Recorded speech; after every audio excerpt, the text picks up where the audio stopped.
السلام علیکم ورحمۃ اللہ وبرکاتہ۔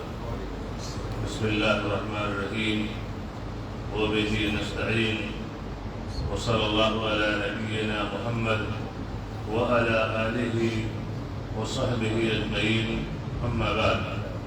اعوذ باللہ من الشیطان الرجیم والذین لا يدعون مع اللہ الہا آخر ولا يقتلون النفس التي حرم الله إلا بالحق ولا يزنون ومن يفعل ذلك يلقى أثاما۔ محترم دینی بھائیوں، عزیز ساتھیوں، اللہ تبارک تعالیٰ نے سورۃ الفرقان کی دیگر آیتیں جو اس سے پہلے آپ کے سامنے تلاوت کی گئی، ان آیات میں اللہ تبارک تعالیٰ نے مومن بندوں کے اوصاف اور ان کی خوبیوں کا ذکر کیا ہے، اور آج کی یہ جو آیت نمبر 68 تلاوت کی گئی، اس آیت کے اندر بھی اللہ تبارک تعالیٰ نے سچے پکے مومن بندوں کی چند اہم خوبیوں کا ذکر کیا ہے۔ اس میں سے ایک خوبی یہ ہے کہ والذین لا يدعون مع اللہ الہا آخر، کہ وہ اللہ کے ساتھ کسی دوسرے معبود کو نہیں پکارتے۔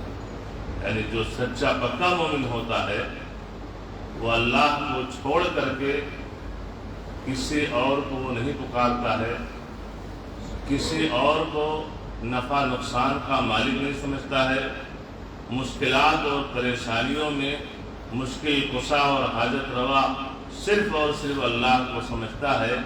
یہ مومن کی ایک اہم خوبی ہے کہ مومن مشرک نہیں ہوتا ہے، مومن شرک نہیں کر سکتا ہے۔ کیوں؟ اس لیے کہ اس کے سامنے اللہ تبارک تعالیٰ کی دیگر فرمودات جو شرک کی مذمت پر دلالت کرتے ہیں وہ آیتیں اس کے سامنے ہوتی ہیں۔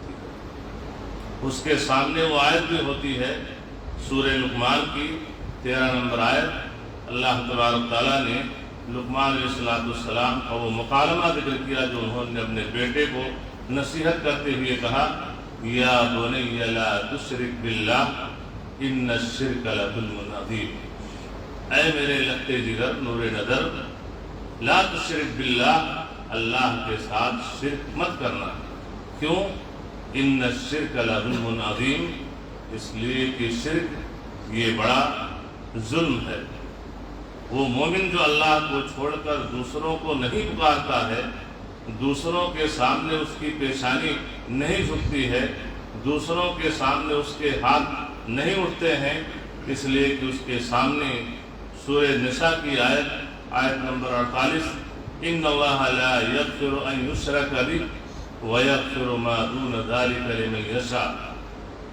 اللہ تعالیٰ کے ساتھ شرک کیا جائے تو اللہ تعالیٰ شرک کو معاف نہیں کر سکتا ہے، وَيَغْفِرُ مَا دُونَ ذَلِكَ لِمَن يَشَاءُ، اور شرک سے جو کمتر گناہ ہے، شرک کے علاوہ جو گناہ ہے جنہیں اللہ تعالیٰ چاہے تو معاف بھی کر سکتا ہے۔ اور ایسے مومن کے سامنے وہ آیت بھی ہوتی ہے جو آیت سورہ مائدہ کی آیت نمبر 72 ہے، جس میں اللہ تبارک تعالیٰ نے فرمایا، اِنَّهُ مَن يُشْرِكْ بِاللَّهِ فَقَدْ حَرَّمَ اللَّهُ عَلَيْهِ الْجَنَّةَ وَمَأْوَاهُ النَّارُ وَمَا لِلظَّالِمِينَ مِنْ أَنصَارٍ، کہ جو شرک کرتا ہے، اِنَّهُ مَن يُشْرِكْ بِاللَّهِ، کہ جو اللہ کے ساتھ شرک کرتا ہے، فَقَدْ حَرَّمَ اللَّهُ عَلَيْهِ الْجَنَّةَ، تو شرک اتنا خطرناک جرم ہے، اتنا سنگین جرم ہے، اور اللہ کا اتنا ناپسندیدہ گناہ ہے کہ شرک کرنے کی بنیاد پر اللہ تعالیٰ ایسے انسان کے اوپر جنت کو حرام کر دیتا ہے۔ ایسا انسان جنت میں نہیں جا سکتا۔ وَمَأْوَاهُ النَّارُ، اور ایسے انسان کا ٹھکانہ جہنم ہے۔ وَمَا لِلظَّالِمِينَ مِنْ أَنصَارٍ، اور ظالموں کے لیے کوئی مدد نہیں ہے۔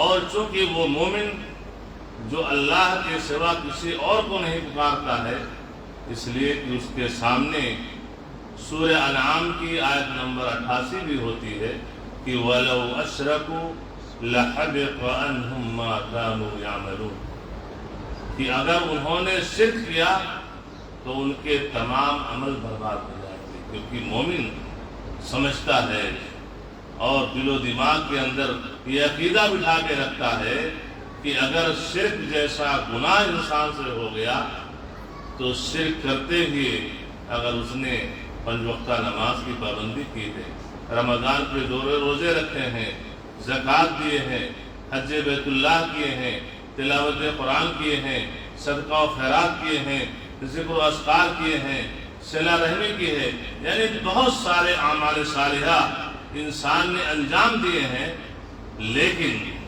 اگر ان تمام اعمال کے کرتے ہوئے اگر اس سے شرک جیسا گناہ ہو جائے تو اللہ تبارک تعالیٰ اس کے تمام ان اعمال صالحہ نیک کاموں کو وہ برباد کر دیتا ہے۔ تو یہ شرک کی خطورت ہے، اور اسی لیے اللہ کے رسول صلی اللہ علیہ وسلم سے عبداللہ بن مسعود رضی اللہ عنہما کی وہ حدیث جس میں ہے کہ اللہ کے رسول صلی اللہ علیہ وسلم سے جب یہ پوچھا گیا کہ ای الذنب اعظم یا رسول اللہ، کہ گناہوں میں سب سے بڑا گناہ کیا ہے؟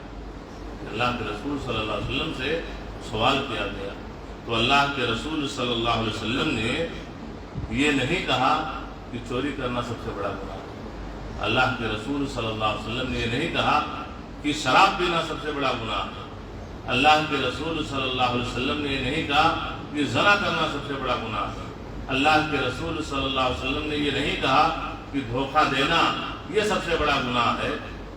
اللہ کے رسول صلی اللہ علیہ وسلم فرمایا کہ ان تجعل للہ ندا وهو خلقك، گناہوں میں سب سے بڑا گناہ یہ ہے کہ تم اس رب کے ساتھ کسی اور کو شریک اور ساجد ٹھہراؤ جس رب نے تمہیں پیدا کیا۔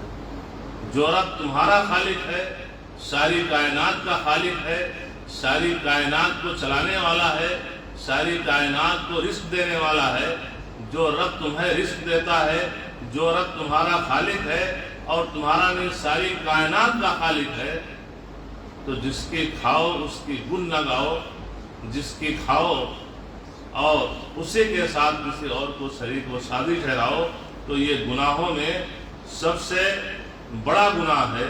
تو یہ مومن کے سامنے یہ احادیث بھی ہوتی ہیں کہ گناہوں میں سب سے بڑا گناہ، سب سے سنگین جرم، سب سے بڑا گناہ، سب سے بڑا جرم کیا ہے کہ انسان اللہ تعالیٰ کے ساتھ کسی اور کو شریک اور ساجی ٹھہرائے۔ سچا پکا مومن اس کی بڑی خوبی ہوتی ہے کہ وہ اللہ کے ساتھ کسی کو نہیں پکارتا ہے، اس لیے کہ اس کے سامنے صحیح بخاری کی وہ حدیث بھی ہوتی ہے کہ جس میں اللہ کے رسول صلی اللہ علیہ وسلم نے فرمایا اجتنبوا السبع الموبقات، 7 ایسے گناہ ہیں جو برباد کر دینے والے ہیں، ہلاک کر دینے والے ہیں، انسان کا ملیا میٹ کر دینے والے ہیں، اور ان 7 گناہوں میں سب سے پہلا گناہ کیا ہے؟ الشرک باللہ، اللہ کے ساتھ شرک کرنا۔ تو سچا پکا مومن اس کی خوبی ایک یہ ہے کہ وہ اللہ کے ساتھ کسی دوسرے کو پکارتا نہیں ہے، اللہ کو چھوڑ کر کسی غیر کی دہائی نہیں دیتا ہے، اللہ کو چھوڑ کر کسی غیر کو، چاہے وہ پیر ہو، ولی ہو، نبی ہو، رسول ہو، پیغمبر ہو، اللہ کو چھوڑ کر کے کسی غیر کو نفع نقصان کا مالک نہیں سمجھتا ہے۔ لیکن آج میرے دوستوں، میرے دینی بھائیوں، افسوس کا مقام یہ ہے کہ آپ کتنے بھائیوں کو دیکھیے جو انسان کلمہ گو ہوتا ہے، جس کا نام عبداللہ ابراہیم ہوتا ہے، کتنی بہنیں ہوتی ہیں جس کا نام عائشہ، سمیہ، حفصہ ہوتا ہے، لیکن تھوڑی سی پریشانی آئی، اللہ کو چھوڑ کر کے کہیں یا غوث المدد، کہیں یا علی المدد۔ مثال کے طور پر ایک انسان ہے، کوئی کاروبار، کوئی بزنس کر رہا ہے، اور یہ ہے کہ جو بھی کاروبار شروع کرتا ہے اس میں وہ ناکام ہو جاتا ہے، فلاح ہو جاتا ہے۔ تو اب نفع نقصان کا مالک کون ہے؟ اللہ تعالیٰ ہے نا۔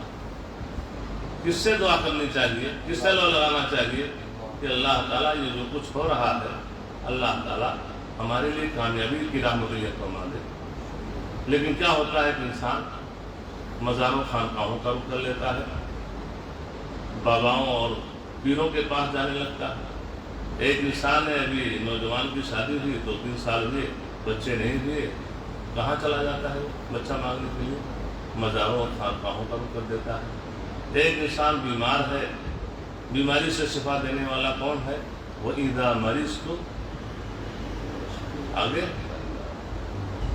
وہ اسفین، جب بیمار میں ہوتا ہوں تو بیماری سے شفا دینے والا کون ہے؟ اللہ تعالیٰ ہی شفا دیتا ہے۔ بڑے بڑے ہاسپٹل میں بڑے بڑے اسپیشلسٹ ڈاکٹروں کے پاس جا رہا ہے، لیکن فائدہ کچھ نہیں ہو رہا ہے۔ آخر میں کہاں جاتا ہے؟ ڈھونگی باباؤں کے پاس جا کے، مزاروں خانقاہوں پہ جا کر کے وہاں نظر و نیاز اور کیا کیا چیزیں کر دیتا ہے کہ یہ ہماری بیماری دور کر دیں گے۔ تو یہ چیزیں کیا ہیں؟ یہ انسان اپنے ایمان کا سودا کر دیتا ہے، اور ایسا انسان اپنے کیے ہوئے تمام اعمال کو برباد کر لیتا ہے۔ اور اگر اسی حال میں توبہ کیے بغیر اگر اس انسان کی موت ہو جائے تو اس کا ٹھکانہ جہنم ہے۔ اللہ تبارک تعالیٰ سے دعا ہے کہ اللہ تبارک تعالیٰ ہم تمام لوگوں کو شرک جو سب سے بڑا گناہ ہے اور سب سے سنگین جرم ہے، اس جرم سے بچنے کے اللہ تبارک تعالیٰ ہم سب کو توفیق عطا فرما، اور جب تک ہم اس دنیا میں باقی رہیں، ایمان پر باقی رہیں، خاتمہ ہو تو ایمان پر ہو۔ صلی اللہ علیہ نبینا محمد وعلی آلہ وصحبہ وسلم۔